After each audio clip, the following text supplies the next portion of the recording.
For more than 2 decades, KALAHI-CIDSS, or the Kapit Bisig Laban sa Kahirapan, comprehensive and integrated delivery of social services, remains as one of the champions of inclusive development.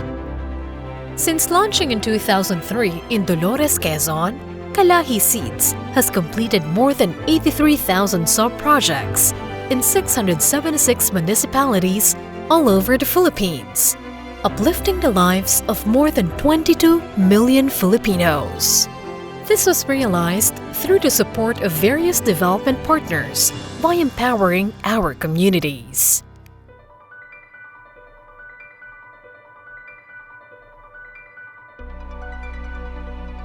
With the 20 years of implementation of the program, it has been empowering communities to build basic access to services. It helps the local government unit to plan and allocate resources to the most pressing needs of the community. Kung titingnan natin ang DSWD, ang CIDSS that time is part ng development. Ang social welfare kasi, it was more on helping individuals, helping groups. Wala talagang very specific services for poor communities. Doon pumasok ang CIDSS. During the time yung social reform agenda, yung RA 8425, tingin ng mga ibang agencies na kailangan talaga meron din tayong mga services for poor communities. This program's achievements can be attributed to the employment of the Community-Driven Development Approach, or CDD. CDD ensures that the sub-projects identified and implemented by the community are tailored to meet their needs.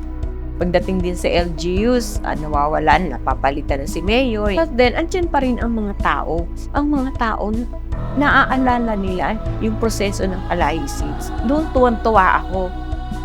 Moreover, community participation, people empowerment, and good governance enable poor municipalities, the marginalized and disadvantaged communities, to be involved in all aspects of the program.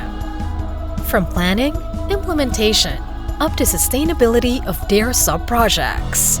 To meet this goal, KALAHI-CIDSS stands within the following core principles: participation, transparency, and accountability. Through CDD, we give premium to the voices of the people. The CDD is a platform or a mechanism that gives life to this aim of the program. CDD is better exemplified using the SAAC, or the Community Empowerment Activity Cycle. Community members are empowered to have full participation and ownership of the sub-projects.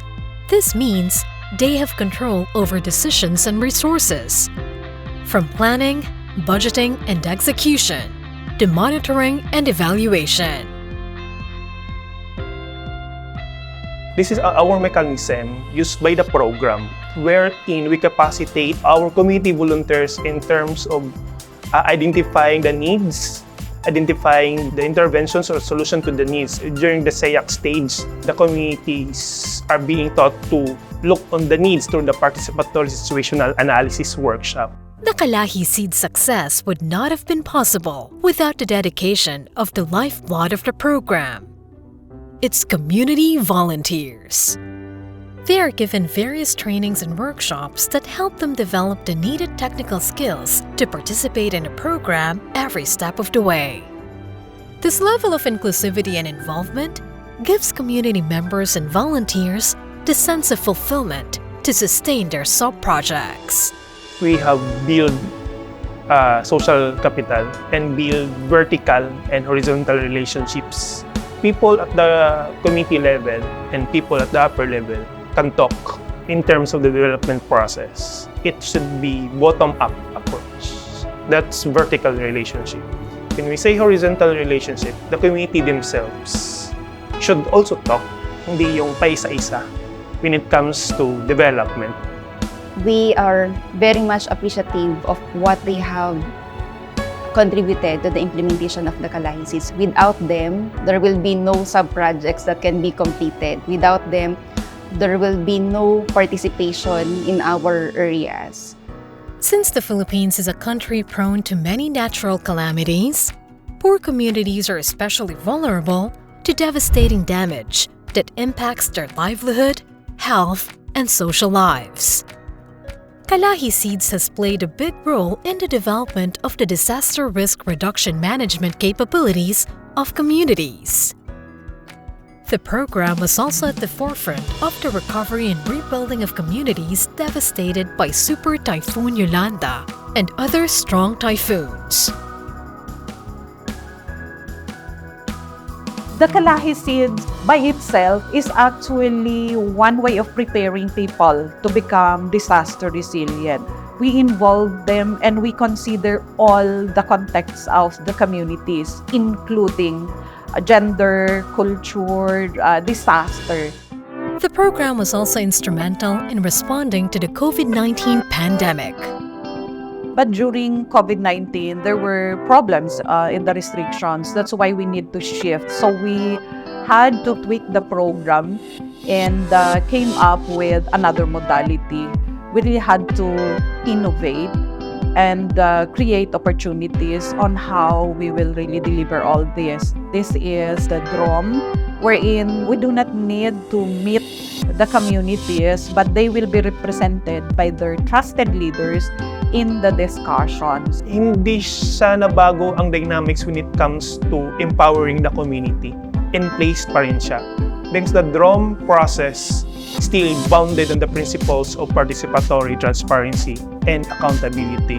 And may additional pa nga na dalawa, simplicity and speed. Nasa disaster time tayo and we need to, to have the speedy processing of the documents, identification of the needs and interventions based on the context. Now, more than 20 years since its inception, it is imperative to continue achieving inclusive development of poor communities in the country through the passage of the Community-Driven Development Bill in Congress. The bill seeks to institutionalize the CDD approach as the country's national strategy for community empowerment and poverty alleviation.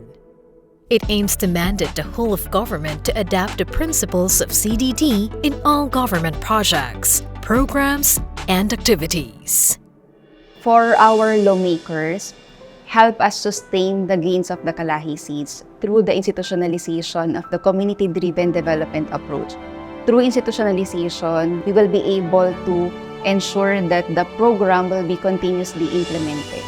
Nakakatuwa yung feeling na after 20 plus years, andun pa rin yung mga sub-projects. Talaga. Okay, at yung mga tao na pa-practice pa rin nila yung empowerment na sinasabi natin. Although hindi naman ganun kadali, no? Kasi may mga challenges din na mga na-encounter. May mga tatak pa rin, no? Ang KALAHI-CIDSS, kilala nila, alam nila ang proseso ng KALAHI-CIDSS. Kaya, masaya ako na nag-retire because of that. I hope that the gains of the KALAHI-CIDSS will be sustained in the community, as well as community resilience will be ensured in our communities.